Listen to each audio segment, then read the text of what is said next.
Touria Sbrere, président-directeur général de la société Serp Recyclage et présidente de la Fédération des collecteurs, recycleurs et chineurs, FEDEREC.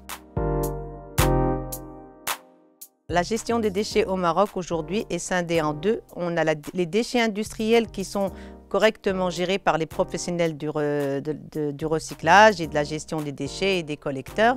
Vous avez aussi d'un autre côté les déchets ménagers. Les déchets ménagers qui, eux, aujourd'hui, posent problème pour la ville, pour les collecteurs et pour le gouvernement qui se casse la tête aujourd'hui à trouver une solution pour impliquer un tri sélectif et revaloriser au maximum ce qu'on trouve dans nos poubelles. Les secteurs les plus polluants, aujourd'hui, je dirais que tout le monde est polluant.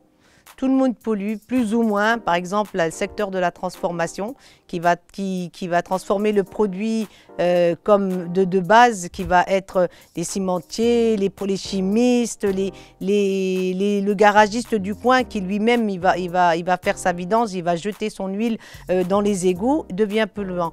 Aujourd'hui, on est tous polluants et il faut qu'on se regarde un petit peu et qu'on change ce système de travail pour pouvoir décarboniser et arrêter de polluer notre terre comme on le fait actuellement. Les politiques et les réglementations existent.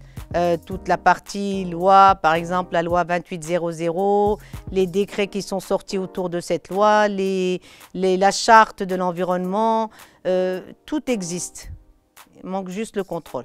On n'a pas de contrôle. Il y a les lois qui sont là, elles sont impliquées de par certains professionnels qui, eux, sont convaincus de protéger l'environnement, d'autres qui le sont un peu moins, donc ils sont moins regardants.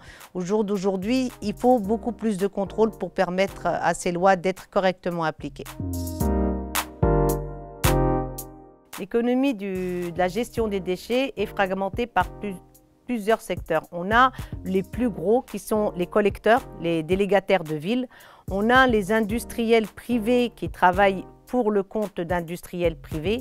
Et on a aussi les centres d'enfouissement qui sont comme les décharges, comme les cogénérateurs que les cimentiers ont installés en face de leur passerelle pour alimenter leur four.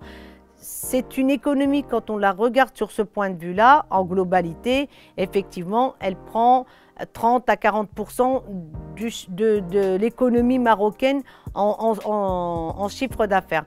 Maintenant, quand on se résout que sur la partie industrie verte, qui est celle de la gestion des déchets et de la transformation et du recyclage, aujourd'hui, cette partie-là, dans les années à venir, prétend, et on le souhaite, pouvoir employer l'équivalent de 60 000 personnes et générer un peu plus de 10 milliards de chiffre d'affaires.